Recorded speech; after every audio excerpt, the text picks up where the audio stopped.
Welcome back, Planeswalkers, to another episode of the Hive Mind. My name's Jon, and this is the show where I traverse the multiverse in search of other prominent members of the Magic the Gathering community.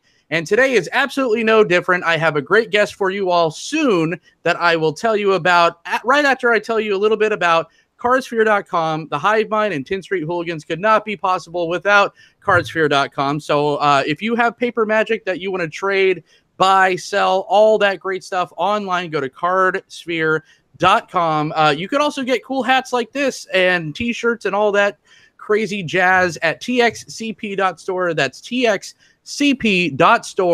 Enter promo code HiveMind, just like the show you're watching right now. That's HiveMind to get your 15% off. One more thing, one more order of business I want to kind of jump into. Go check out the Young Mage. He just started a Kickstarter. He and Phil, aka Papa Mage, just started a Kickstarter.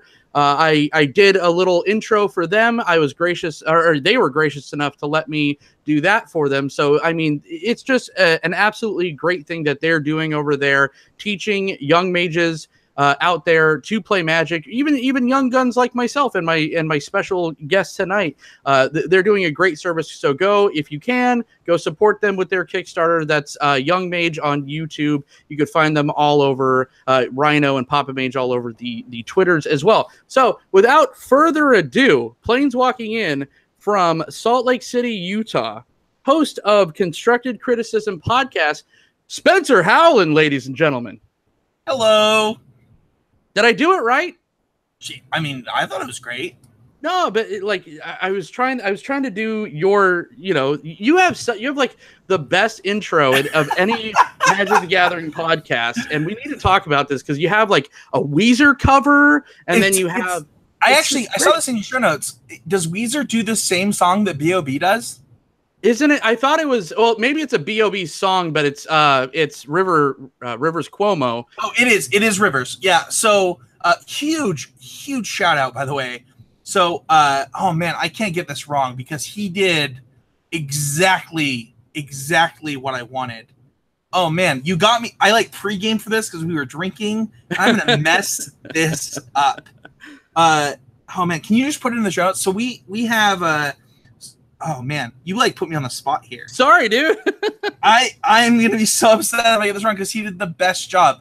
Yeah, so the guy that did our intro is amazing. I'll start with that. I am a tiny bit tipsy because I pre-gamed before this. Perfect. But so when I used to do a really crappy podcast. Nothing to my co-host, nothing to that, but like we were copying the A-Team and we were really bad at it. And I always knew, hearing the B.O.B. song Magic, I was like, man, I want to change this and make it a podcast intro. And so I sent a message to a member of the Magic community. Oh man, I'm sorry that we're live because I'm going to look. He's like, I'm never going to do anything ever again. Oh no. No. He actually doesn't do them anymore because they're so hard to do. So I'm actually the only one he'll ever do it for. But I'm just gonna pull this up while I'm talking. Yeah. So we got this person that does another. He used to do a podcast on MTG Cast that was just him remixing music actually. Oh, was it like it's Spruik? Bump in the Night? It's Spruik. Thank you. As I said it, I remember who it was. So Spruik actually did our intro. Yeah, that's his vocals. That's his mix. That's all him. Excellent. And he just crushed it. So he does The Gathering with Patrick Chapin. The Gathering. If you want to check that out, buy his album. He did an amazing job. That's the story behind it. I knew exactly who I wanted to do it. I knew the guy that would do it, and I paid him to do it, and he just freaking crushed it. I don't know if I'm allowed to swear on this, so. Yeah, go. Have you seen the Professor episode? I have. So many F-bombs. And like the Professor episode, that's a nice segue to introduce the drinks. Making its triumphant return, I have the BSB bourbon with me tonight. I'm just going bourbon neat in a glass that's not supposed to be for bourbon. Yeah. I feel bad. I'm such a liquor snob and a wine snob and a beer snob. Yeah. And I'm not even drinking it out of the right damn glass. But, sir, you said you were pre-gaming. Who's your special guest tonight? Yeah. So first off, I had the date on for this. I thought we were doing this last week, and I went out and I bought a thing of Crystal Skull vodka. Dan Aykroyd fan, I see. Yeah. But I took so I do blind taste tests with my friends to try because I want to like actually do that for fun, where you like go into bars and make sure they're serving you the right liquor. God, you and I got to hang out in real life. But I actually didn't really like the Crystal Head. And the reason for that is I prefer potato vodkas. So instead of forcing myself to drink that, I pulled out my favorite potato vodka, which is Blue Ice. It's actually a really inexpensive vodka. I'm from Utah. This is actually just from up north. It's made from Idaho russet potatoes. And this is the most delightful vodka you can even possibly buy at its price point. I love it so much. One of the things that a lot of people think that all vodkas are potato vodkas. Actually, most of them that you might love are actually grain vodkas. So, for example, people love Grey Goose. They love it because it doesn't taste like anything. I actually really love the taste of vodka. So one of the things about Crystal Skull is it just tastes like alcohol. So it doesn't actually taste like vodka. It tastes like alcohol, which is good. I actually prefer that to something like Grey Goose. But I love the taste of potato vodka. So I just have a glass of Blue Ice on the rocks. Cheers, sir. Yeah, cheers. And then to back this up, because I drink a lot, I have Blue Ice with Orange Rockstar. So look at you. Yeah, you have come prepared, sir. Yeah, I drink a little bit too much vodka, but it's okay. Are you a big fan of the Tito's? Yeah. So my father-in-law's favorite vodka is Tito's. That's still not a potato vodka. It does. So if you are looking for a top shelf vodka, that's like not as expensive as like going into the case, I prefer Kettle One. But Tito's would be my number 2. Okay, fair enough. But there is a top shelf potato vodka called I'm gonna get this wrong. I think it's Chopin. Choppin'. I call it Choppin'. But I actually don't think it's as good as Blue Ice. I would get Blue Ice every time over it. Blue Ice is fantastic. We I run a liquor thing, and where I sell it, it's in a little different of a bottle than that. But that's the bottle that we used to have. But now it's like squatter and kind of more fancy and a little. Oh, really? More... I really like the back. You can't see it on the camera, but it's got like this like ice thing on the back that I really like. That is pretty sweet. Nice. All right. Well, yeah, that's our show, ladies and gentlemen. You thought we were going to talk about magic. Nope. No. Like we do each and every time on this very show on the Hive Mind. Sir, what's your magic origin story? Man, so I have looked this up so many times. So for those of you who have listened to my podcast, Manny Merez, former co-host of Constructive Criticism, got me into Magic the Gathering at a young age. Like so young, I couldn't possibly tell you. It was like 3rd grade, 2nd grade, something in there. Like really, really young. Like when we were learning to read, part of learning to read was magic cards. But that's probably not where you're looking at. If I look at my first booster pack bought, I always want to say it's something from Nemesis or Apocalypse Block. But like the thing is, I remember buying the booster pack from Walmart. But I think that at the time, Walmart had tons and tons of booster packs from older sets that weren't even the set I was buying at the time. So I actually don't know like what the booster pack was. I just remember I remember the Nemesis symbol. I remember that's kind of the one that I kind of remember the most. But when I looked it up last time, it was actually before that. Anyway, that's kind of the start. Was just like, playing 4-player games with raging goblins, right? Like, nice. Yeah. You get in that 1 point of damage. That's all you needed. You got in the first point. You had first blood. So that's kind of the origin story. Also, yeah. I don't know if you guys. Everybody has different rules for this, but we played a game called Mana Rush, Mana Replenish, which might have been what started my love for green decks. Where if you play a land, you can play as many lands as you want in a turn, which is Mana Rush. But Mana Replenish is you get to draw a card every time you play a land. Jeez. No, I never heard of that. So that was like my favorite way to play Magic, made things like Thorn Elemental completely broken, stuff like that. I don't even know the Thorn Elemental was out when we started playing that way, but yeah. Yeah. Crash of Rhinos was, though. And we had a lot of Crash of Rhinos. Seems decent, man. No, the only thing that I was doing back then was casting my rogue elephant, sacrificing land, playing the harvest worm, and I thought I had a combo deck, and I'm just like, oh, I figured this game out. I have an aggro green deck, and everyone's like, that's bad, dude. It's really bad because Armageddon's a thing right now. So, man, I forgot how much I like this vodka. I have not bought this in a while. Nice. Yeah, this is making a strong return. I guess it's aging well a little bit. This is just like sugary fluff. I'm not even going to say that it's anything but the bottle is free. So there is that. So do you remember kind of like what you said? You don't remember kind of the booster packs. You said maybe what Onslaught and everything. Was that the newest set, that the most current set that was released when you started playing? It's pretty hard, right? So I started playing Magic in like 2nd grade, and a lot of that was like people just giving little kids free cards. So most of our cards were like from Mirage or even some unlimited stuff. So, we didn't have money to buy booster packs yet.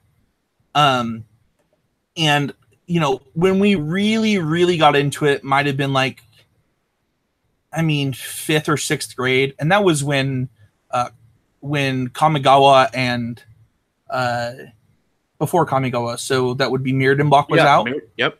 Yeah, so we played a ton of that kind of stuff, but I think the definite first starter deck I bought, like the first starter deck that like I personally paid money for, was definitely in Kamigawa, but I had bought in lots of booster packs before that. Sure, yeah. So, oh man, Mirrodin Kamigawa, and you stayed. That's saying something. That was when everyone was leaving the party. But those people were leaving because they were competitive players, right? Like, sure. I was a casual player. Bushido was like one of the coolest things ever, right? Because it just made combat super interesting for me and my friends in multiplayer games. I don't know.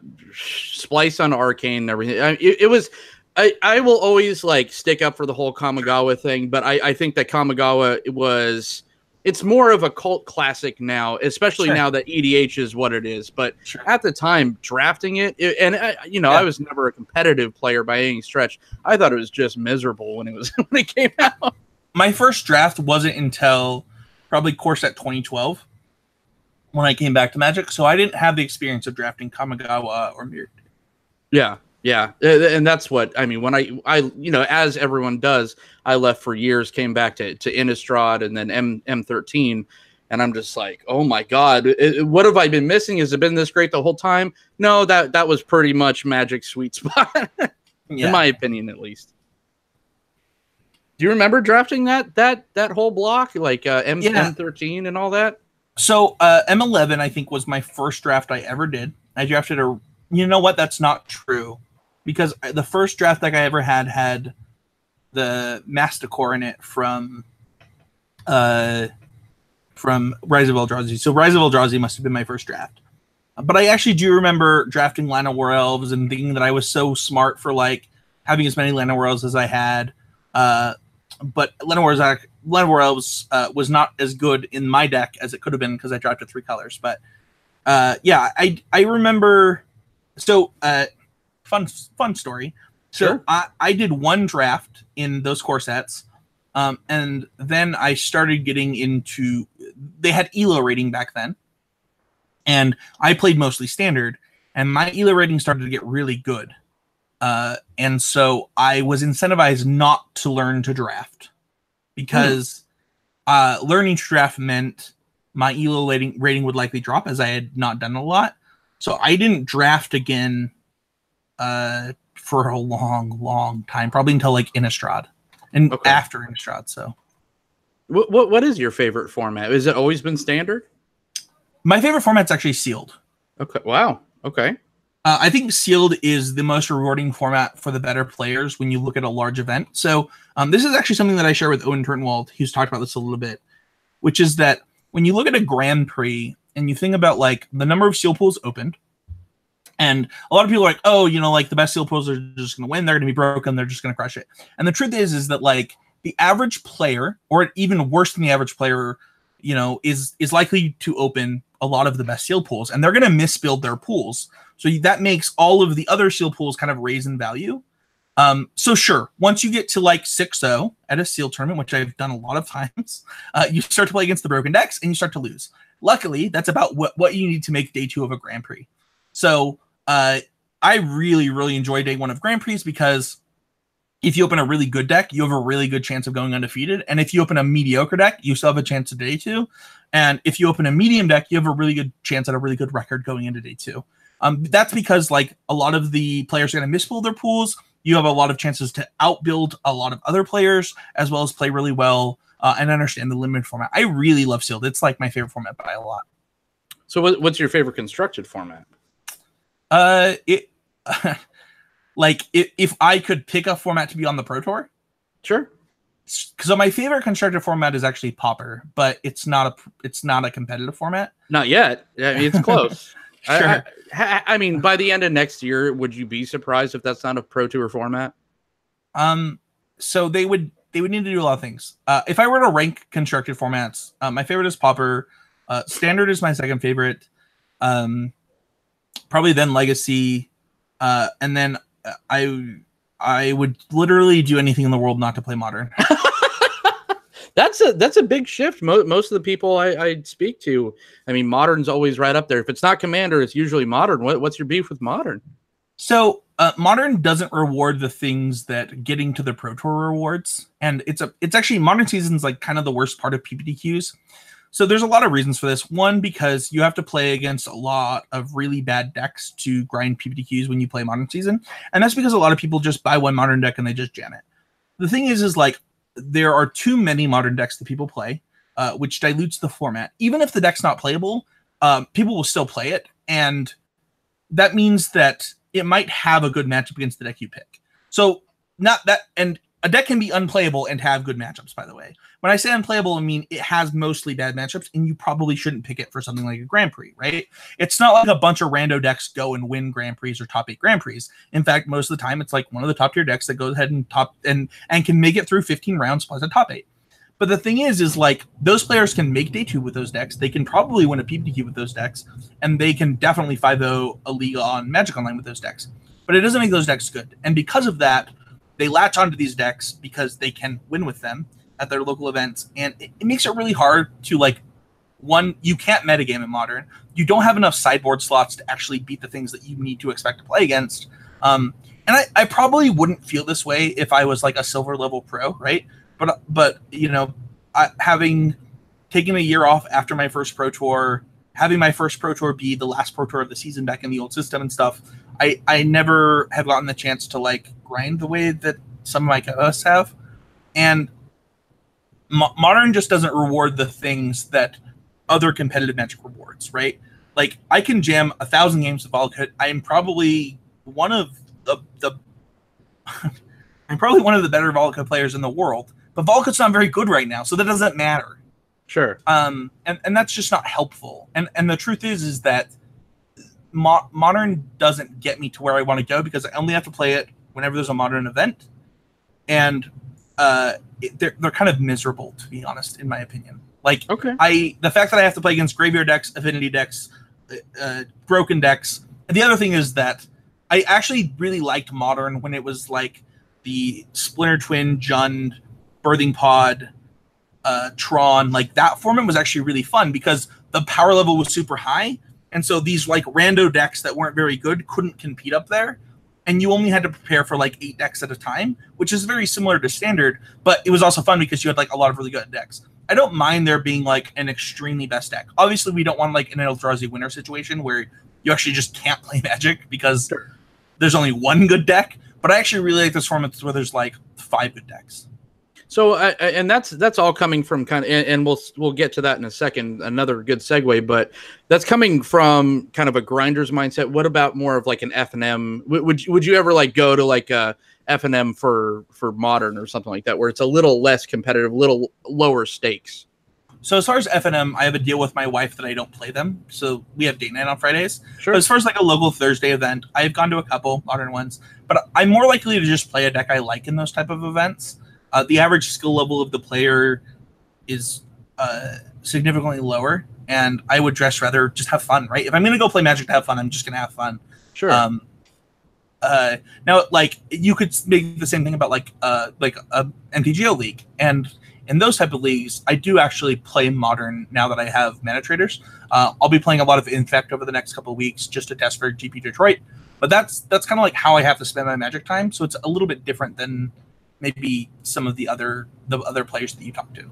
Yeah, well, I mean, you're that rare cat where you're so much of a grinder, but you're also a content creator. Usually, you know, I would say 80% of the content creators I talk to, and especially on the show, they're, you know, because this kind of thing takes so much time and effort and all that. So much time. You only have time to really play some EDA, you know, some casual Magic for you know, for lack of a better term.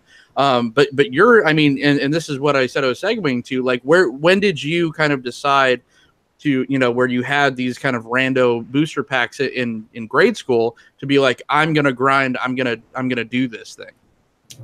Yeah, so I've always been a really competitive person. So I have 5 other siblings. And, you know, when you have a lot of siblings, you play a lot of games together. And, you know, I have an older brother who's super competitive. I have younger brothers who are super competitive. So there's 5 boys and 1 girl, by the way. And even my sister is like hyper competitive at gaming. She actually might be the most competitive at gaming of all of us when it comes to like casual gaming. Mm-hmm. And so like my family just like every Sunday just plays tons and tons and tons of games. And you know, when you have that many siblings, it's pretty easy to just want to beat them. And it certainly has translated to a lot of parts of my life. And when I started playing FNMs, I was certainly really happy with my first match win, right? But that just made me want to create my second match win. That made me want to create my first event win. And then I actually remember my first event win ever, and just being like, this is all I want to do in the world. Like, I don't just want to win this. I want to beat everybody. And that, I don't know, that just kind of drove me. So, and that's kind of going off the beaten path of our show notes, but talk about going to the Pro Tour, because again, not a lot of you know, content creators have made that feat. I think the only other person that's been on the show that's like a dedicated content creator, you know, I've had like BBD and stuff, but like Kevin Rogue Deck Builder, he made it once. Let's talk about that. How was that journey? Also from Utah, I might add. Yeah, so it's actually funny. Kevin and I didn't get along for a long time. We actually had some beef for a bit, but you know, actually, Kevin and I have very different paths to the Pro Tour. By the way, we don't have beef now, so nobody start any Twitter. Like that mother. we have made amends, me and Kevin. Cool. But you know, the thing is that I always wanted to be good at Magic, and Magic is like the most fun game in the world. Going to the Pro Tour actually came at a really weird time because, you know, I had gotten married recently. I actually played a deck at that RPTQ that I had helped a co-host on my podcast, that I had created for a co-host on my podcast to play at the Pro Tour, that he chose not to play at the Pro Tour, that he had qualified for the Pro Tour before. And I was like, okay, well, this deck is like very good. I'm going to just play the RPTQ. And then I qualified with it. But I didn't go into that RPTQ like thinking I was going to go to the Pro Tour. I was just like, I'm qualified for this RPTQ. I'm going to play this deck. It was the first RPTQ that they ever had. The Pro Tour was pretty different. It was, I messaged Paulo Vitor before the Pro Tour. I was like, hey man, like, I've never done this before. Like, you have been so nice to me, helping me with podcasts, with videos, with stuff like that. Like, give me some advice. Like, what should I prepare for? And he just was like, dude, you should prepare for limited. That's what make or breaks you. I was like, cool. Sure. Like, you know, like, give me some advice. And Paulo was very kind and gave me some advice on like limited prep and what I should expect, what I should do. And I just did so many drafts, and I 3-0'd my first Pro Tour draft. Got unlucky in round 4, lost to a very unplayable deck to start out 3-1. Won my next round to qualify for day 2, and then played against Sean McLaren. Oh, jeez. So He's this okay. is actually, Yeah, he's pretty good. So right. This is actually something that I talked about with John Stern on our podcast the other week, is that at the Pro Tour, when you do well in draft, you get to play against some really, really good players. And I got to experience that really, really clearly in my first Pro Tour. And I kind of like a scrub checker type deal. So I got to play against. So I played against a player that did not make day 2 that beat me with a pretty bad deck. And then I played against Sean, who I was also a terrible matchup. Oh, sorry, I don't actually remember who I beat in round 5. I played against Sean in round 6. And when I played my land, which was the green-red Scryland, he actually looked at his hand and said, "I'm really sorry about what's going to happen to you." And I was playing green-red Devotion, and he was playing the Rally the Ancestors deck before Rally the Ancestors was broken. Sure. But he actually played it to beat the deck that I played at the Pro Tour.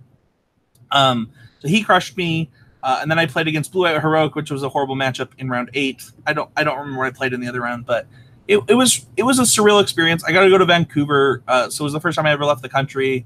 It was really cool.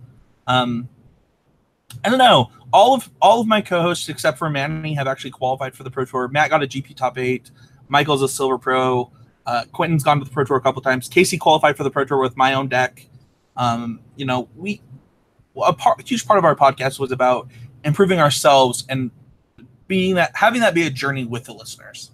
So, sure. So that was Pro Tour Born of the Gods, right? My Pro Tour? Yeah. My Pro Tour was Pro Tour Origins. Pro Tour Origin. Okay. Yeah, I guess those would. Yeah. Okay. So you said, did you have any kind? I don't know how like vicinity wise, how close you lived to Kevin or anything, but did you have any kind of like local game rivalries or anything like that, or was it more of just kind of a ideological rivalry? Do you actually want to know the beef story? This is super awkward. Why not? Kevin and I played at a GPT. I actually don't want to talk about it, but basically, I called a judge on Kevin for something that happened. Kevin got a game loss, and it was.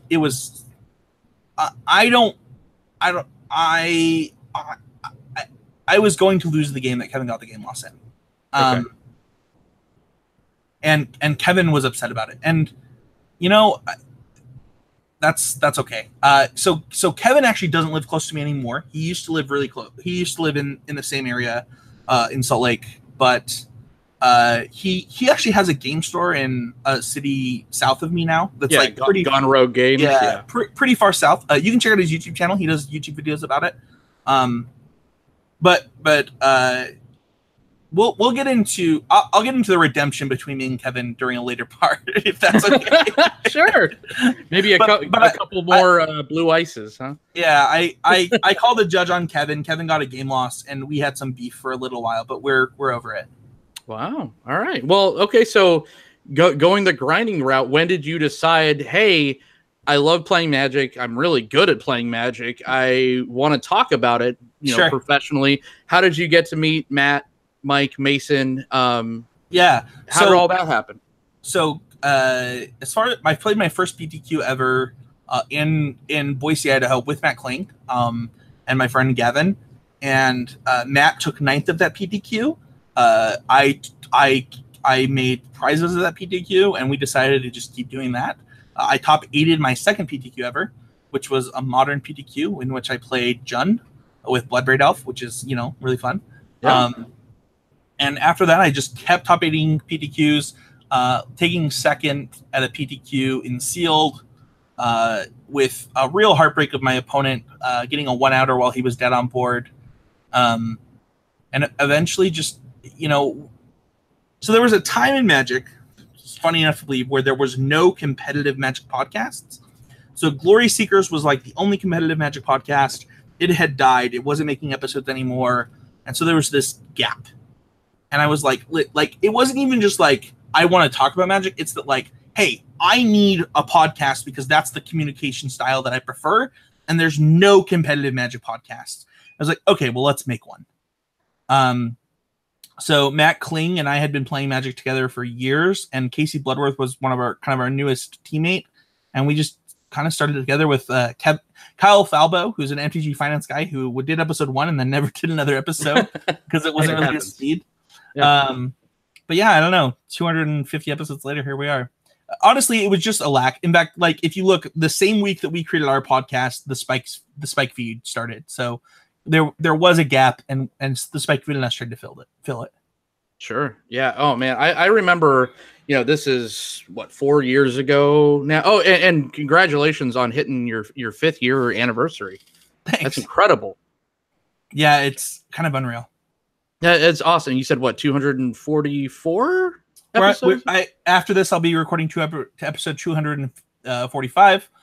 We skipped 8 episodes in the first 100, and we take weeks off. We're okay missing weeks. We're pretty consistent, and like if people need to grind GPs and stuff like that, like that's part of being a competitive Magic podcast. We record on Mondays because it's right after the events, and that means sometimes we're going to miss weeks. And we're okay with that. Yeah. It's a fantastic dynamic between, especially with the lineup now. I guess the real lineup now is you, Matt, and Mike, right? Mason kind of jumps in every once in a while.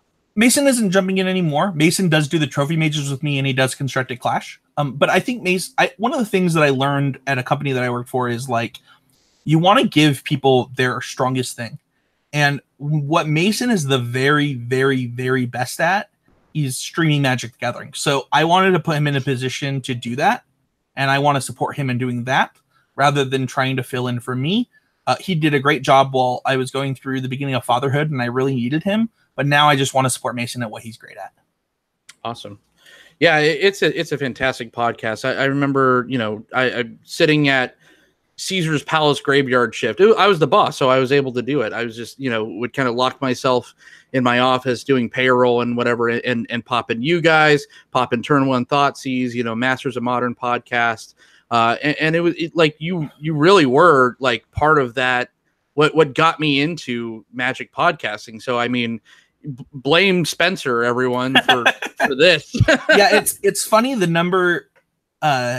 So it's like the podcast generations of Magic are like kind of small, but like MTG Taps and the A-Team were like the podcast when I started, and there weren't competitive Magic podcasts. By the way, if you want to listen to like the best Magic podcast ever produced, go listen to Pardon the Interrupt. I'm sure it's on Mana Deprived somewhere. Brian Gottlieb, the host of the Game Podcast right now, it was his first podcast.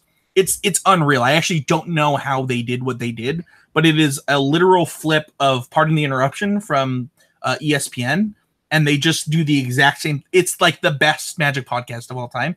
But basically, those are the podcasts that like inspired me.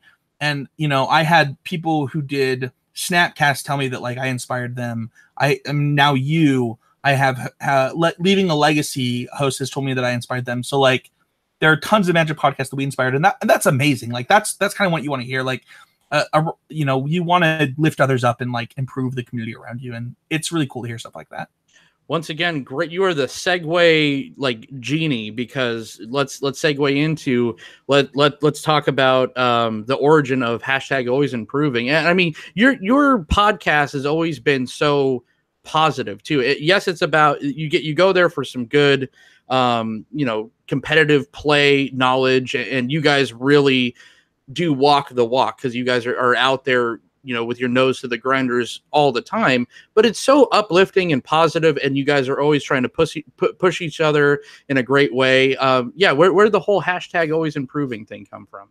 So I'm really glad you said that, because we removed all evidence of the internet when we all were just terrible humans and swearing on the podcast. And like you can swear and still be positive. No, we were kind of just buttheads. So #always improving is a shortened hashtag from a job that I got a couple years ago. I got a job at a company called Thumbtack. It's a startup in Silicon Valley. But they have their call center and some of their other teams here in Salt Lake City. So what had happened is I was working at Oasis Games, the sponsor of our podcast. Check them out, oasisgamesllc.com. They'll never forget to mention you, by the way, on another podcast, so don't forget to check them out. That's for our fans. Speaking of Segway Master. But I was working at Oasis, I was getting married. I needed more money than a game store would offer. I was having some trouble with some of the stuff at Oasis. Not that it's like bad to them now. Like it's just like, you know, sometimes you need to be an adult and not work at a game store. And so I was like going to insurance school to become an insurance agent to take over my dad's clients. My dad's an insurance agent, and I just hated it. So I like took a job at this customer service company that paid like a lot more than what I was making then. I hated it there. Not hated the job. I actually loved the job. I was working for Chrysler as like a level 3 agent to like handle really big accounts. But I just kind of hated what I was doing. Hated the work. I don't know how to explain it. But I got a job at this company called Thumbtack. And their training was like some of the most inspiring stuff I've ever been a part of. And one of the things that is a motto there is always be improving. And another motto of theirs is it's always day one. And the goal of that is like treat every single day like the first day of your job. Like that moment where you're super excited to be there and to improve and to like learn everything that you can. And I was so inspired that I like changed the entire podcast. I was like, this is what we need to be doing. We need to be always improving. We can be better tomorrow than we were today. It's not actually that hard. It just has to be a mindset that you adopt. And I did it. I hope that I've done it. I hope that I've improved the podcast every week. I've done everything that I can to be improving, whether or not it has made actual improvements, that we always strive to just be better, to help others be better, to lift others up. That's always been the goal. And to be honest, like I've always rooted for the underdog. I've always there was a kid at my elementary school who was autistic, and people were so mean to him. Ugh. And yeah. See, I told you I'm going to cry. Yes. I'm starting to feel like a failure because there was no waterworks yet. So, but I just remember just being his friend and just being like, dude, we got to be nice to this kid. Like, there's like, he's just a kid just like us, and we got to lift each other up. And I've always wanted that. And, you know, if you look at Magic Twitter, sometimes we're just super negative. And yeah, I don't know. Like, what's the reason not to be positive and not to have a positive outlook? So. Hey, there's certain people in our community, no, you know, names here, but you know, they're you can call Hambley a piece of shit. I don't care. I call him Voldemort because I think I have him blocked on like literally all my social media accounts, so he can attack me. I just feel like it's like even saying that, you know, that close to whatever, it's just giving him free pub. But you know, people in our community, unfortunately, there, and it's not just him; it's his underlings and all that. They're making a great living at being that type person. So it's not for me. You know, get yours, girl. I don't care. Here's the thing. I'm happy to just chat about this for just a second, but like, I don't think Jeremy's wrong about everything, and I think that actually one of the problems with the Magic community is that we make him wrong about everything because we'd like to attack him, and I actually think that validates the people that follow him because they see like, no, you're actually wrong here, and Jeremy's right. We've created the monster. It lifts them up. They're like, yeah, you created the monster. Wrong, and Jeremy's right. Jeremy's going to be right more often. It's like if we just didn't do that and we didn't attack Jeremy and we didn't lift up the moments, if we didn't tear down the moments when he was right and had a good point, it wouldn't be a problem. He eats it up, or you know, him and the like eat it up every time that we do something like this. We've created Frankenstein's monster, and now we have to live with it. And the thing is like we should not attack people just because we don't like them. And sometimes, I mean, even I just did it right now. I just called Jeremy a piece of shit, right? And I can think Jeremy's not a great person and not do that. And I shouldn't do that. But you know, hey, it's the blue ice talking. Hey, but we don't do that on my podcast. We actually specifically don't talk about Magic news. We just want to help people improve at Magic and be better. So, yeah, absolutely. And you know, and tell me to back off or whatever as much as you want. But I know, you know, being a longtime listener of the podcast, you've gone through many personal adversities. Is that something that you could kind of talk about, or? Yeah. All right. So I will cry, and that's okay. I cry about this every time I talk about it. I might cry with you. So I'm diagnosed bipolar.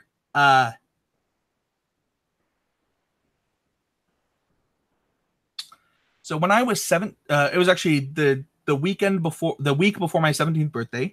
I was at school. A teacher had reported me as skipping a class that I hadn't skipped. I was called into the principal's office. They told me that I was going to what we have here in Utah is like this like it's like jail for kids for like one day. Like you skip class, like you have to go here. Your parents told us to take you there. They're not going to come pick you up. Like you need to go. And I'm like, I didn't skip class, so I'm not going. And this police officer picked me up and threw me against a wall, and like to try and get me to sit down. And I just was an undiagnosed bipolar kid that decided. And by the way, at this time, I was not a big fat guy. I was in fact like 7 inches, maybe even more than 7 inches shorter, and definitely like over 150 pounds smaller. I was tiny. Definitely under 110 pounds. The 30s aren't kind of to us. It's fine. I'm not 30 yet, man. You drink like you're a 40-year-old. That's what my friends tell me. But sorry. I got into a physical altercation that ended with me hurting this police officer, hurting the vice principal. And I went to juvenile detention for a couple days. My parents got me out by promising to send me to behavioral rehab. In behavioral rehab, I was diagnosed with bipolar disorder. They changed my medication up. In the weeks that they changed my medication, I was on Adderall, which giving Adderall to a bipolar person is like basically the worst thing you can do because it's like giving meth to them. And I gained I gained 50 pounds in less than a month and grew 5 inches. And my whole life changed, and it was amazing to like learn what was wrong with me. This is where I'm gonna cry.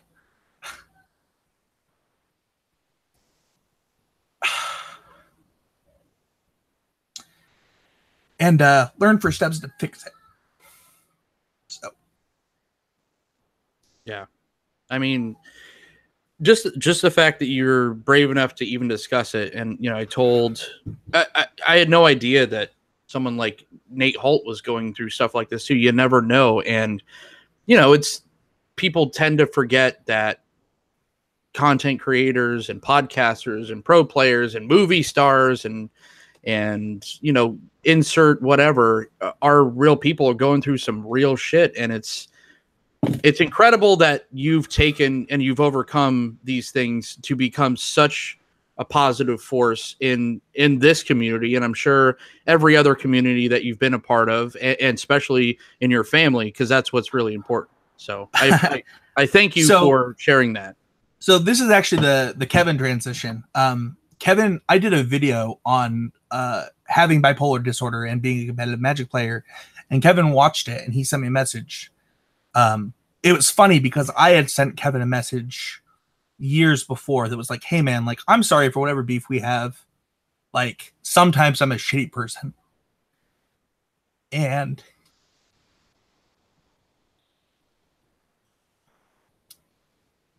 I hate this is live because you can't like edit out my dead silences where I'm trying not to bawl my eyes out. Are you kidding? This is dramatic gold. No, I'm just kidding, dude. But Kevin messaged me. He's like, dude, I can't believe that I haven't responded to this message. I just watched your video that it popped up on my YouTube. Like, we're good. I'm sorry too. Like, let's just move on. And like, the thing is that there are really hard parts of my disorder that make Magic harder for me and that make interacting with humans harder for me. And it is something that I've had to overcome. So. Well, you're doing one hell of a job, dare I say, sir. So, I mean, like I said, between grinding like you do, content creation like you do, I'm sure you have like a job and you're a full-time parent, right? Like, it's just like, it's so much. It's so much. And maybe that's the time. I can only imagine what I have going on upstairs if I didn't plan out every minute of the day with stuff like this, or with my 4 children and my wife and everything. It's just like, it's a lot, man. It is a lot. And it's just, whatever you're doing, keep doing it, because you're fucking awesome. So, well, thanks. So we actually do have a donation button for just PayPal donations on constructicrism.com. And I just want to say that, like, anybody watching this, if you donate to that for the next, I'll do it for the next month. Every single donation that comes in there for the next month, we'll pick a charity and we'll donate to some mental health organization. So, Excellent. Excellent. And we might actually, it sucks because Johnny Slivers just left the chat. My fellow co-host on my other podcast, 10th Street Hooligans, we try to focus every month on a single charity, for lack of a better words. And we did, I think, Make-A-Wish last month, but please give me all the information you have, whatever you're doing, because I want to focus on that for September for 10th Street. I just lost my father less than a year ago to schizophrenia, manic depression. You're hitting me where I live, man. So I'm just horrible at emotions. I wish I could do what you're doing right now, because I didn't even cry at my own father's funeral. Man, people came for Magic and they're getting some shit, bro. No, it's okay. So I actually was at a SCG tournament in Vegas when my best friend killed himself. Oh my God.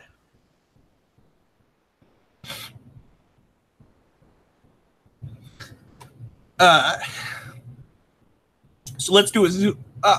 Fuck.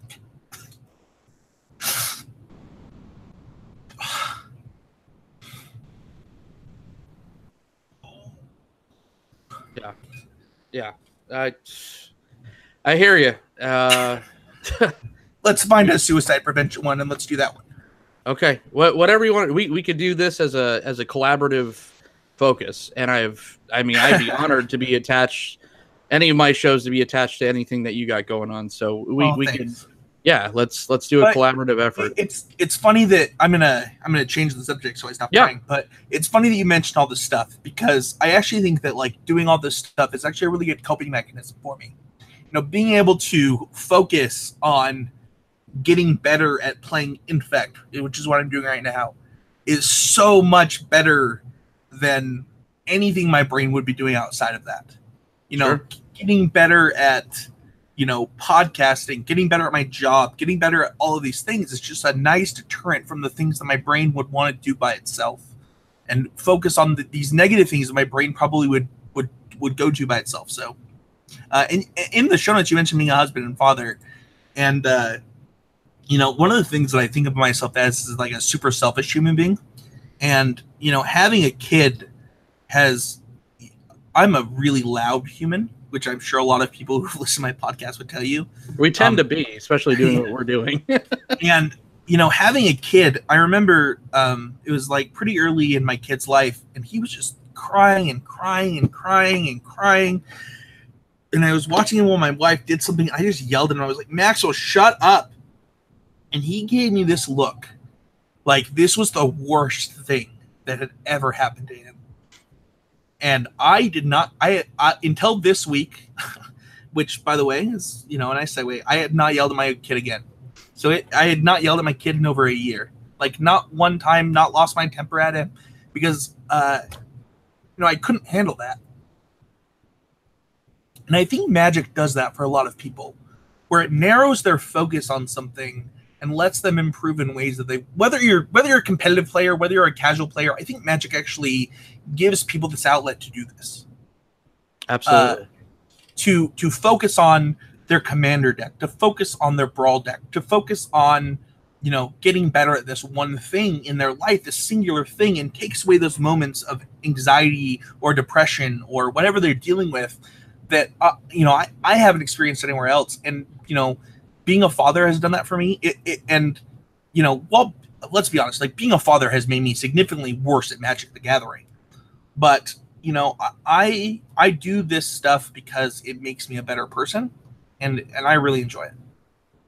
Absolutely. And I could just say the same kind of thing for content creation as well. I mean, and this is not about plugging my own shows or anything, but one of my movie podcasts is, as for whatever reason, I don't know how we let this happen, but now I review movies with my sisters, and Sure. It's just like, what? Like, okay, and a little caveat for anyone that doesn't watch that show on this channel, it's you know, my sisters and I are all 10 years apart, and we, you know, we're all like kind of, you know, three waves of punk rock, and we like the same kind of thing and this, that, and the other thing.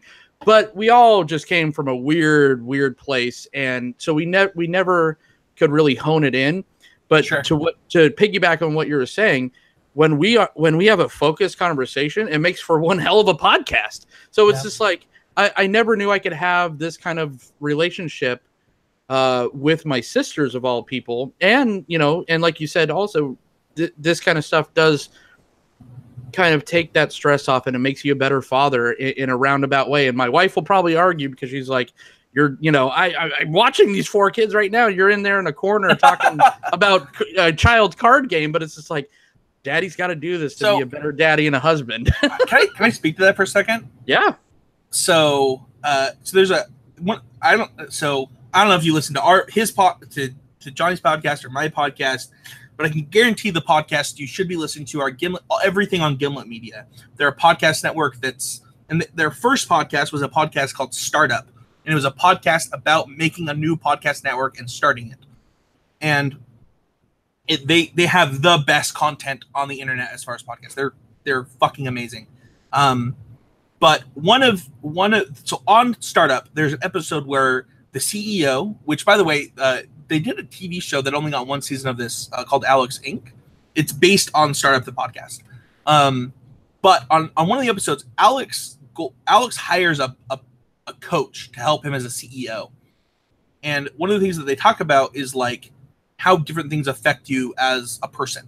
And he talks about how like he lies to himself about the things that about how being a father has changed his life. And it's funny because I actually talked about this at work today, where he says, I lie to myself and I say that I'm better at time management now. But what the truth is that I'm a worse friend and I'm worse at my job.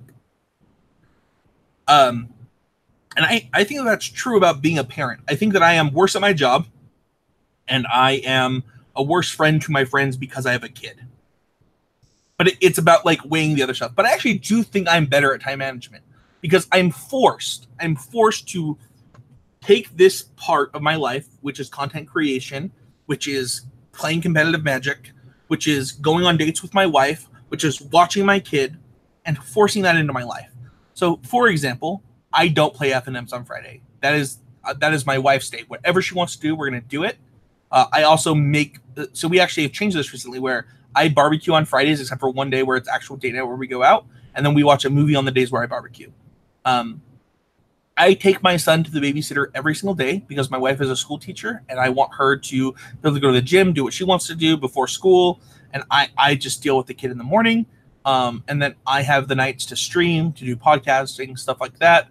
And then also I don't play PPTQs on Sundays. So if there's a Saturday, Sunday PPTQ, I don't play the Sunday one.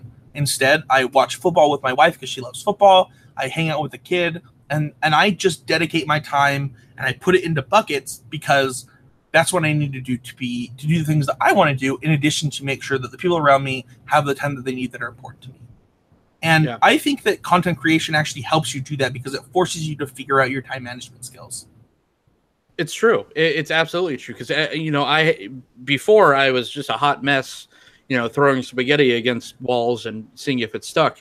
And now it's just like everything is kind of mapped out. And I never knew, because I'm such a, like, I don't know. I was always that, like, I don't like you telling me what to do type person, but maybe telling myself what to do, it's vastly helped me in every other aspect of my life. So I completely agree.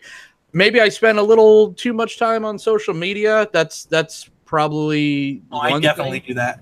Yeah. But it's part of the ride though, right? Yeah, one of the biggest things that I hate, like I actually hate Facebook. If I didn't have Facebook groups for my podcast, I literally wouldn't have it. I literally hate it. I don't even really use Facebook that much anymore. I'll pop in every once in a while in some groups and that's it. But yeah, I mean we're running a little long. I know you have something to do afterwards, like your own podcast. But we've got plenty of time. I don't record for another half an hour. So good. We're good. We're good. Yeah, talk about how the YouTube channel aspect of it has evolved, because you have a couple of other podcasts and whatnot on there. How did that kind of come about, real quick? So one of the things that happened is people asked us to post the podcast to YouTube, so we started doing that. I wanted to do a vlog series, which is when I started Wednesday Night Warrior, which is the most inconsistent vlog series of all time. But I post it for pure MTGO. I really love it. It's just, so Sunday mornings are dedicated to recording a deck tech and doing Wednesday Night Warrior. There's just been a lot of other projects on my mind right now, so I haven't done it as well. But I will get back to it. So I do a weekly deck tech. I do Wednesday Night Warrior. I do a weekly video with Mason called Constructed Clash. Constructed Clash is my favorite thing we're doing right now, by the way, which is Mason and I record separate parts of a Magic the Gathering match in a given format separately. We talk about our plays. We talk about what we're doing separately. One of them is a Patreon-only video, and one of them is a public video.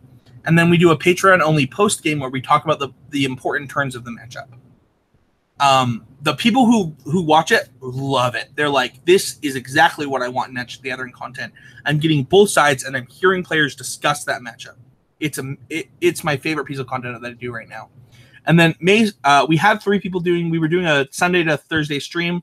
Now we're doing Sunday, Monday, Wednesday, Thursday with me and Mason on the Trophy Mages, which is just a stream where we're just trying to improve in Magic the Gathering, and that's the goal. So we do a deck tech at the beginning where we talk about the deck we're playing, we play the matches, and then we do a post game where we talk about what we learned about those. And we do that Sunday, Monday, Wednesday, Thursday. And you can check that out. I host Mason's. I think Mason hosts mine. Check that out. You can just follow the Trophy Mages on Twitter to see that. So those are the projects that I'm personally doing, and then I produce. I help produce Homeward Path, which is a MTG podcast by MTG dads for MTG parents. And then I also produce Common Knowledge, which, in my opinion, selfishly, is the best Pauper Magic the Gathering podcast there is. Nice. And it's super amazing. And then I just canceled Limited Time Only, which was a limited podcast. Excellent. Am I missing something? I'm sure I'm missing one of my projects. Well, we figured out who does the intro music, so that's all that really matters. Actually, I do the intro music outside. Awesome. Outside of the CMTG. I feel like it's a little against the mood and the tone of this episode, but do you want to play Face of the D20? I don't know what that is, but it's in your show notes, so I have to do it. Okay, fine. Here we go. So Face the D20. Is this funny? Because I've cried a lot on this show. I don't think there's any more crying. I don't know. It depends on what number you land on, I guess. Oh no. All right. So Face the D20 basically is I spin the spin down, and each number correlates to a different non-Magic the Gathering question to kind of get to know Mr. Spencer Howland a little bit better. Also, you said my name wrong, which is very common. Howland. Howland? It is exactly how it's spelled. Howland. What did I say just now? Howland? Holland. Everyone says Holland. It's okay. I get it. But it is in fact it's no. It's funny because people are like, people always complain about how their name gets wrong. I'm like, I don't know that anyone has ever said my name correctly the first time. So no one knows what my real name is. Just so everyone knows, my real name is Jonathan Dunning. But I mean, I get, just Orzhov Dunn, Jon Dunn. Is your name Johnny Walker on Twitter? Johnny Walker, exactly. Right. That's a play on words. When I used to do a lot of The Walking Dead content and I drink a lot, Johnny Walker. It's cute. No? All right, fine. Here we go. I'm literally looking on Twitter to It is. With a cute little skull. All right.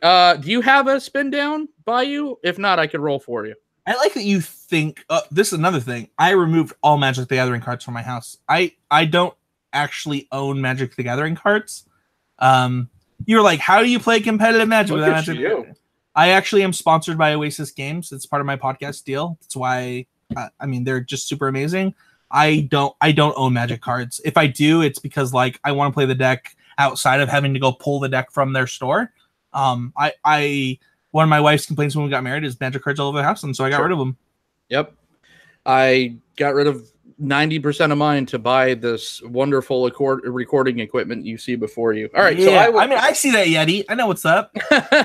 I will spin for you then, my friend. So number 5. So what's a hidden talent not a lot of people know about you? Oh, no. I have to do this live? Yes. I have a perfect Smeagol voice. Oh, perfect. Let's hear it. Do I really have to do it?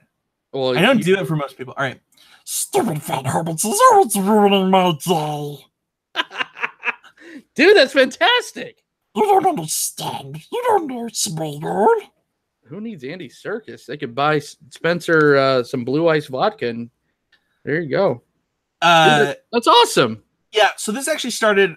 I talked about being competitive with your siblings, right? So my siblings do a really good Elmo voice, Elmo's World, which It's is so really creepy bad. how similar that was to Schmeagle. Yeah, so they're actually super Smeagol. They're super similar. Sorry, that's the vodka talking. And so like my siblings were all doing this Elmo voice, and like theirs was just a little bit better than mine. Which, by the way, I can do a better Elmo voice than that, but like I'm not going to spend time trying to switch them back and forth.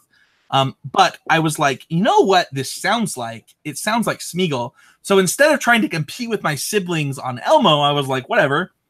And I did Smeagol instead. And it's funny because I'll sometimes do it just like typing on a computer, and my coworker will be like,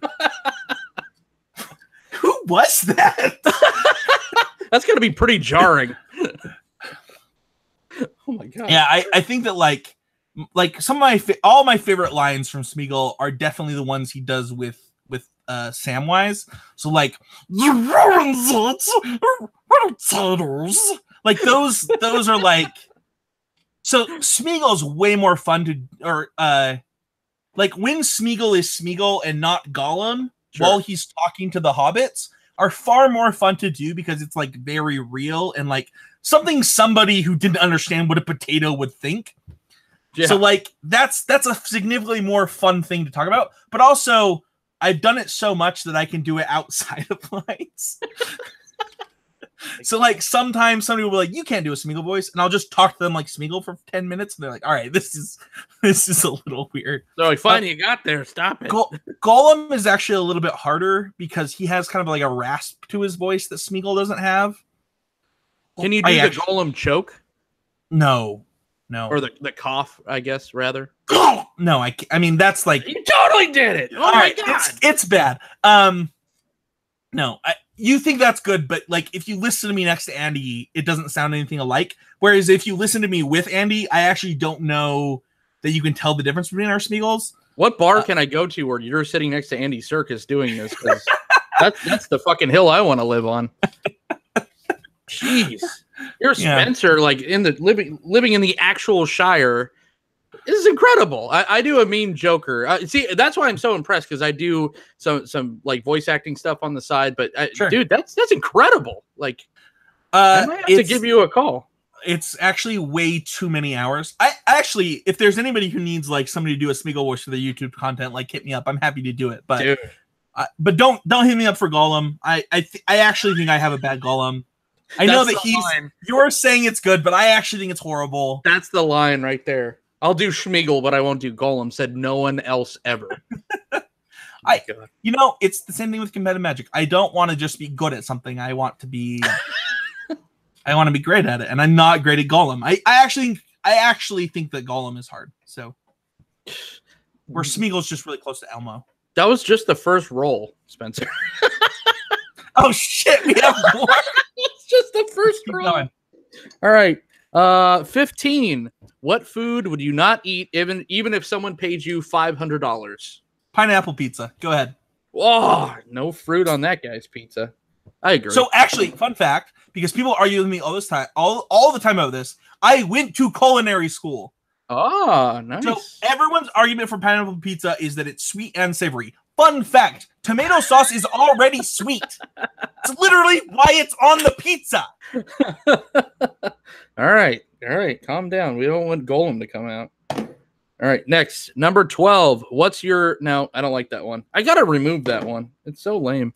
Oh, God. This is going to be great. Most embarrassing drunk story that you could tell. About me? Yeah. Ooh. Oh, I lost a friend, like, the first time I had Everclear. You said that so nonchalant. I definitely was at an SEG in Las Vegas at a Magic tournament. I went to a Fat Tuesday. They offered me a double shot of Everclear for $2. I didn't know what Everclear was. I just started drinking. By the way, I was raised Mormon because I'm from Utah. I didn't drink until I was... the first drink I had was at 17. Or maybe even older than that. Maybe it was 18. And then, like, didn't drink again until, like, 22. I was at a Star City Games in Las Vegas. I had a Fat Tuesday, which, by the way, Fat Tuesday right here. I still have the glasses. I love Fat Tuesday. Look at you. Yeah. And they're like, yeah, do you want 2 shots of Everclear for $2? I'm like, yeah, sure. Like, add 2 shots to my drink. I don't care.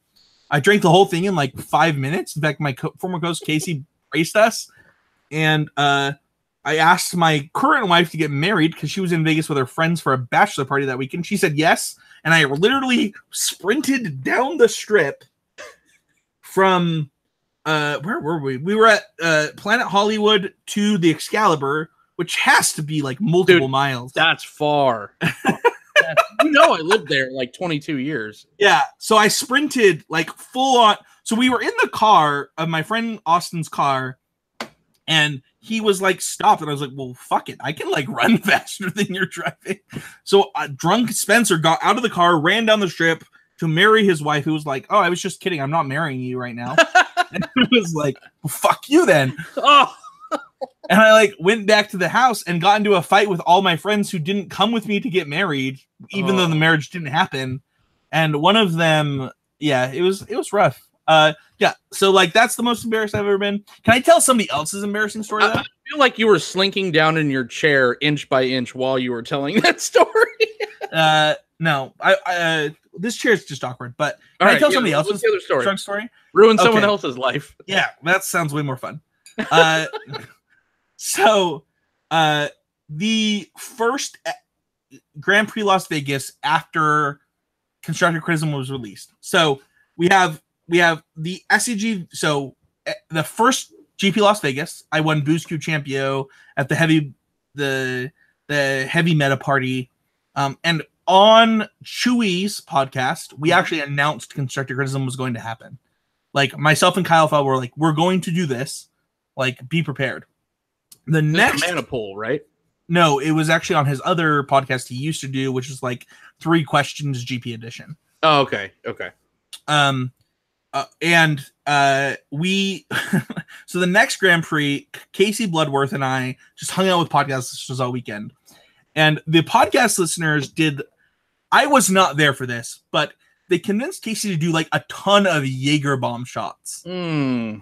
Like, I was not there for this. I don't know how many it was, but 3 podcast listeners and Casey are in the back of my wife's car as we drive them to the Circus to drop off them. And Casey is like literally like this in the back of the car. And all of a sudden, after we drop them off, Casey goes, oh no.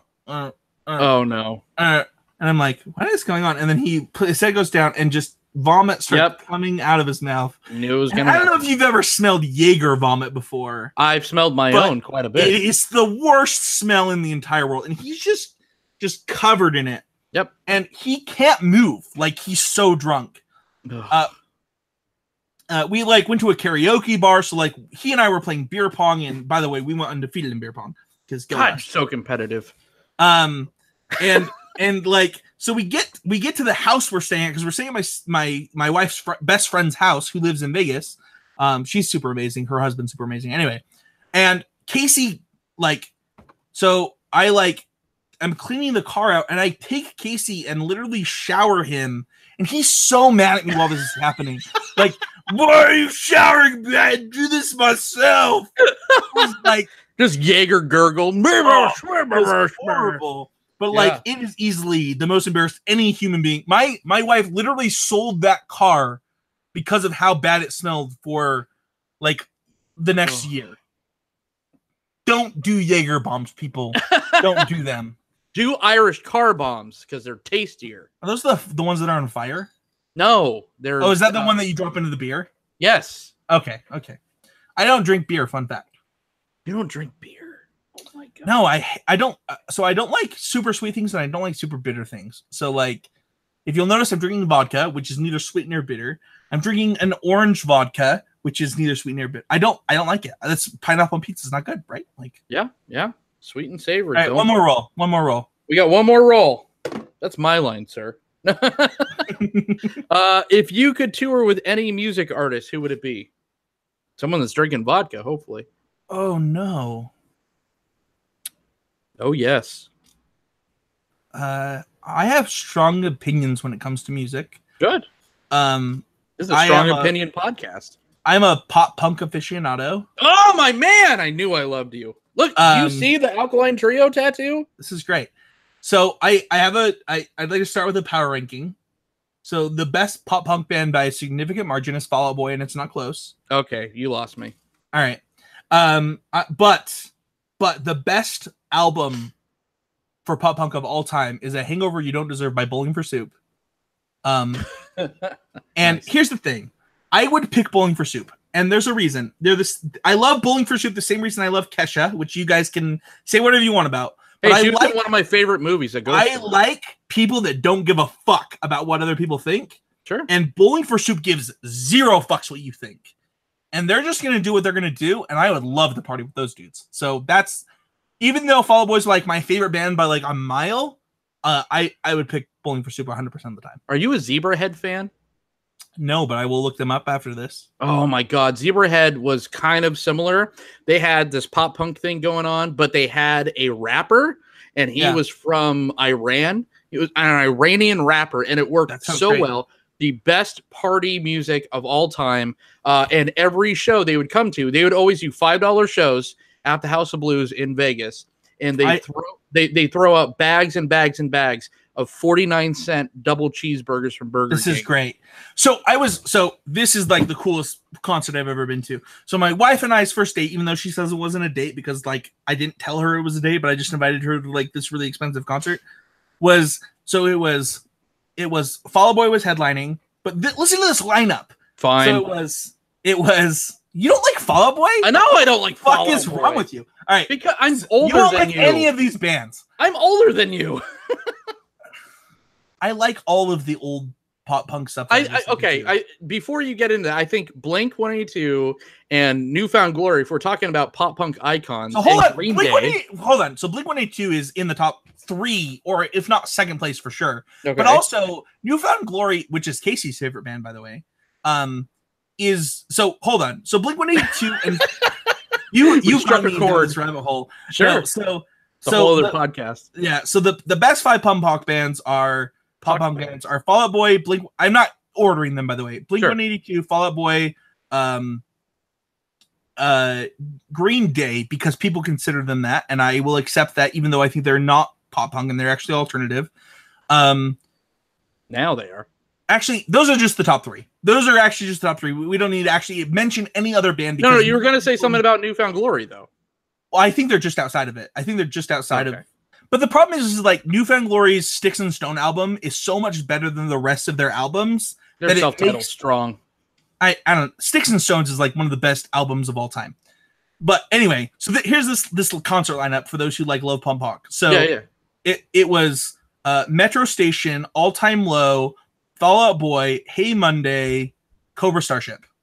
It was like if you were like a fan of pop punk in the 2000s, like you probably just definitely splurged.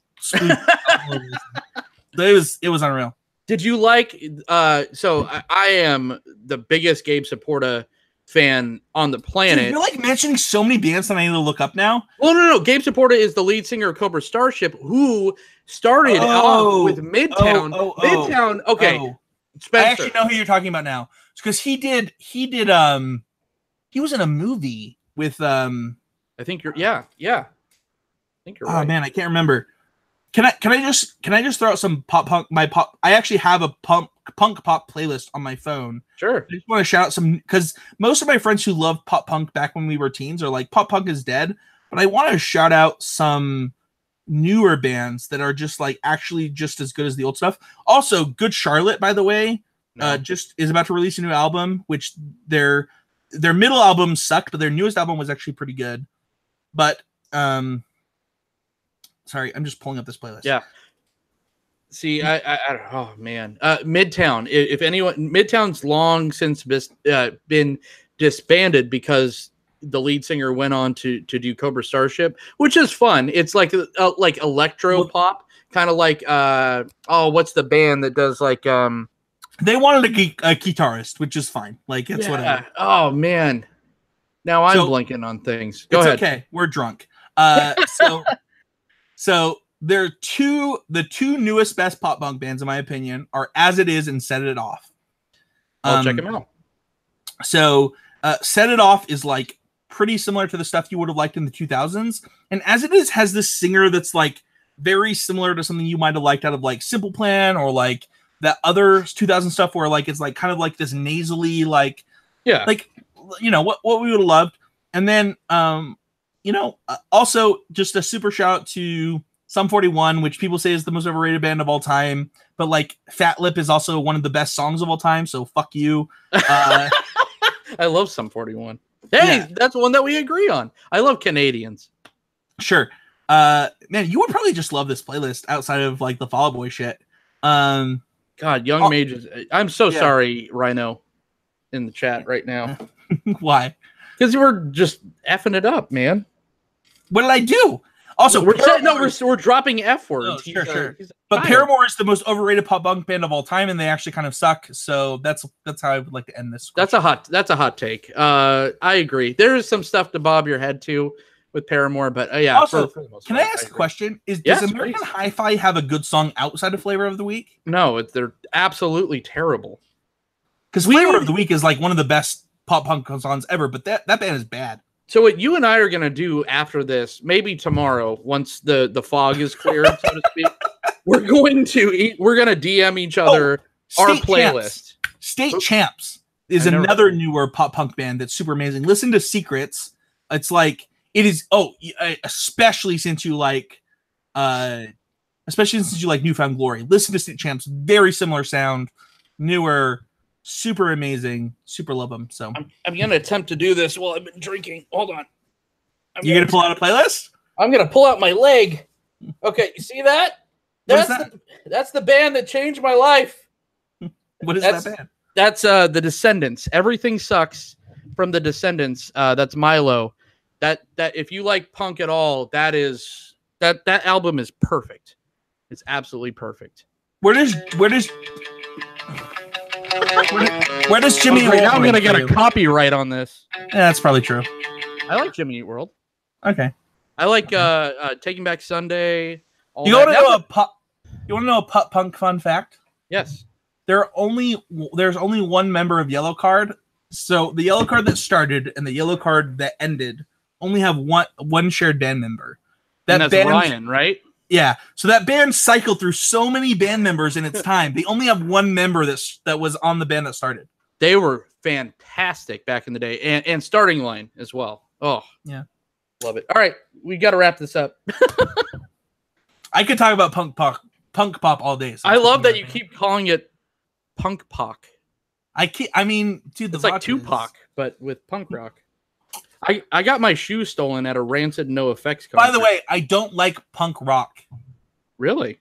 No, I like pop punk because I don't like screamo. So like one of the things that Fall Out Boy does really well in their early albums is they do like the right amount of screamo. Which, by the way, I hate that everybody calls any song with anybody using that tone screamo. It's like that's not screamo. That's a talent that person has that they use. Don't call it that. Right? Yeah, I agree. Anyway. But I don't like and I also hate double bass, like when it's overused. And so many punk bands just like the entire song is It's like this is not drumming. You're just showing how fast you can move your feet. Travis Barker is the best punk drummer in the face of the planet. Fight me in real life. I mean, I won't argue with that. Although I do think that the Fall Out Boy drummer has done more shit, right? So.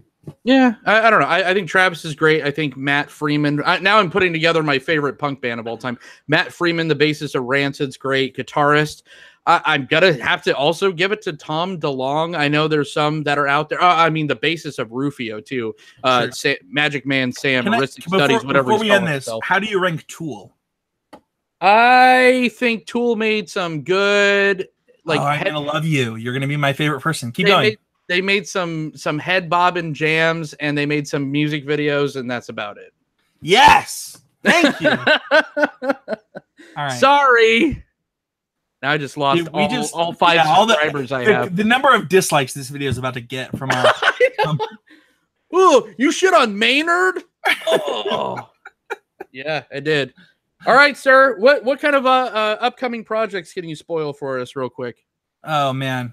You caught me at the wrong time, man. I'm just like trying to decrease. Hey, I'm loosening those lips. So here's the thing: is the premise of limited time only, I believe, is the best limited podcast.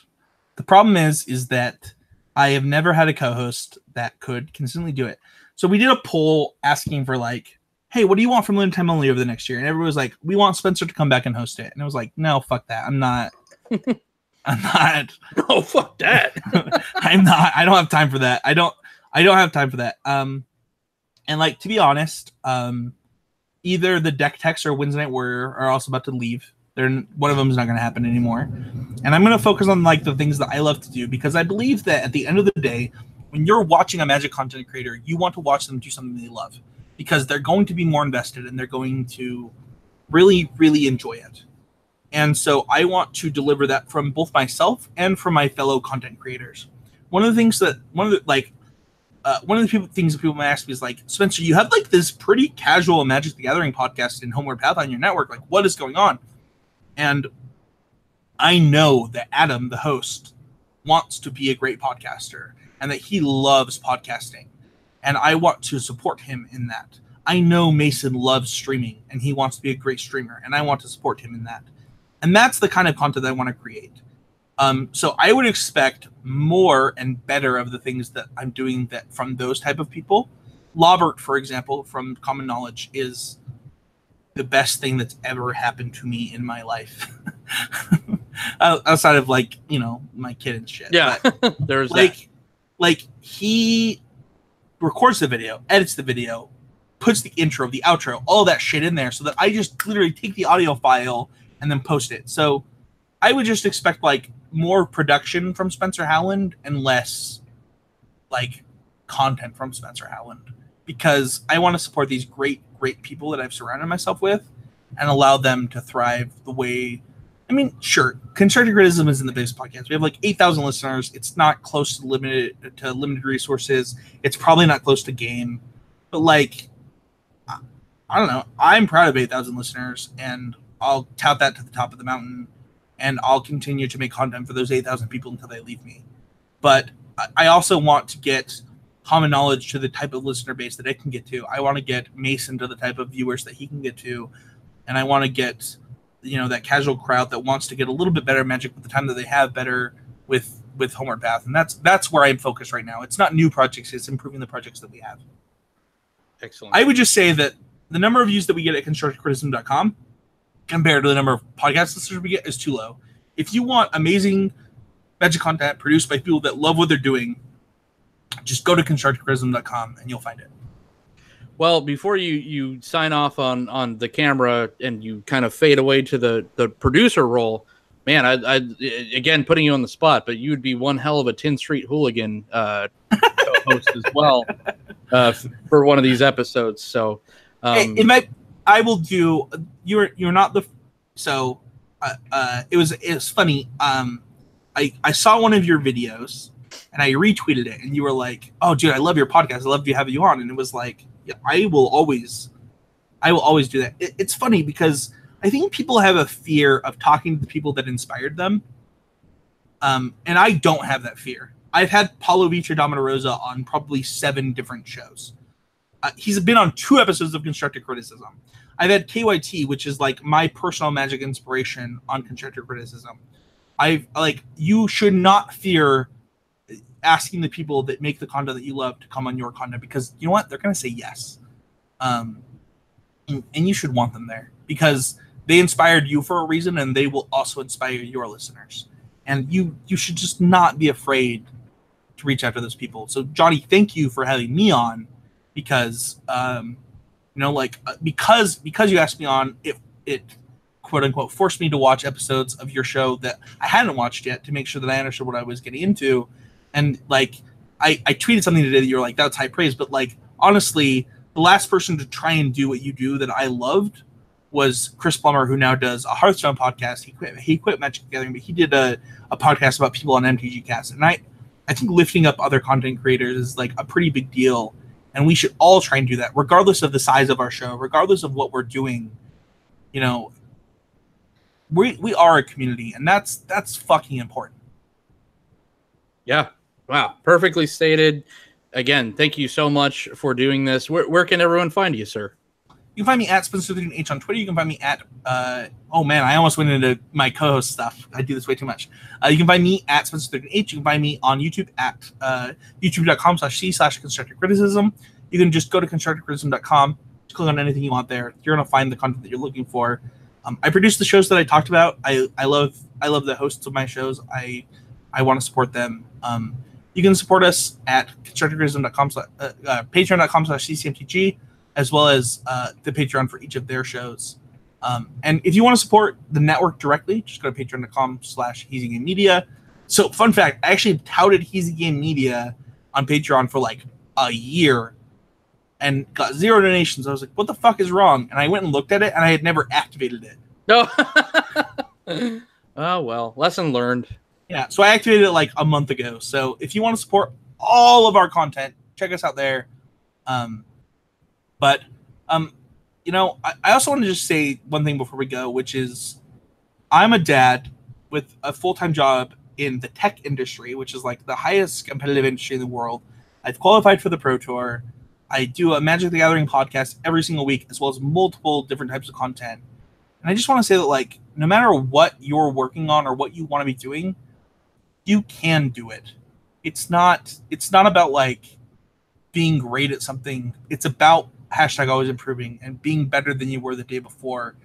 And I hope that people know that. I hope that they don't ever feel like they can't start from zero and get to something that they want to do, because this is really fucking fun and I really enjoy it. Spencer Howland, ladies and gentlemen, as the great intro states on his show. This has been an absolute hoot, an absolute riot. Thank you so much again for coming on, sir. If you want to follow this show, The Hive Mind, you can find it right here on this very channel. They Said, We Said. You could also find me personally on Twitter at OrzovDunn. You could find me on Reddit. Same thing at r/OrzovDunn. I don't know what the Reddit. I like that you have a Reddit. That's really brave of you. Yeah, it is, because hey, I got my first troll the other day, and it was very satisfying to finally get someone, you know, telling me that I was a piece of shit. But you know, on Reddit, that's kind of like that's your check mark, right? Yes, you can now enter on the airplane. So I felt great about it. But yeah, all the social medias find me. If you like Magic the Gathering, stay tuned, because even though we're not talking about Magic on Thursday, a very familiar face will join me once again, as in Jason Alt from Brainstorm Brewery. He's joining me on. He's super awesome. He lost to me in the. You can ask him about this. Actually, please do ask him. What was it like Spencer Howland in the Booze Cube Championship? But can we just say before we go? Yeah. Johnny and I will post something for suicide prevention before the end of the week. It's a great cause. Like, you know, this week we saw the Madden shooting. And one of the things that my coworkers and I talked about this week is, like, you know, a few years ago, like suicide by police was like a huge deal. It was something people were talking about all the time. And I do believe that suicide by mass shooting is something that's starting to happen in this nation, and something that like people with mental health issues need help. But also, we shouldn't discount the fact that mass shootings are happening through mental health. There's a whole range of like mass issues that we should be solving here, and we can start with mental health while separating it from the fact that, you know, from gun violence. But I just want to say that, like, don't be afraid to talk to somebody. Message me on Facebook, Spencer Stephen Howland. I posted something about like my own suicide, you know, problems just a couple months ago, and I got hundreds of messages from people talking about how it helped them. Never be afraid to reach out to me, and like let's all help prevent suicide together. God, absolutely. Do you have one that's kind of handy as far as a website goes that you can start kicking off right now? Well, I do think that the one that the game is promoting right now, which is just the oh man, I don't want to get this wrong. The game is promoting one right now. I will post something before the end of the day. But regardless, I promise people love you. I don't fucking know you, but I love you. Message me. Absolutely. Yeah, and look forward to that. And again, Johnny Slivers left, but we're going to be focusing on that maybe 2 months, maybe 3 months, because like Spencer said, this whole mass shooting thing, and it really is, like you said, it's suicide by mass shooting. It's become a complete epidemic, and it's more than just it's gun violence and all that, and gun control. It is all these things, but it's these people that just maybe someone somewhere could have brightened their day or something, and it could have changed everything. It's not just those people. We all know those moments that we're sad. And, sure. Anything that you can do to lift somebody else up, I want to be part of that. Absolutely. So for my co-host, you basically, I mean, that's kind of what it was.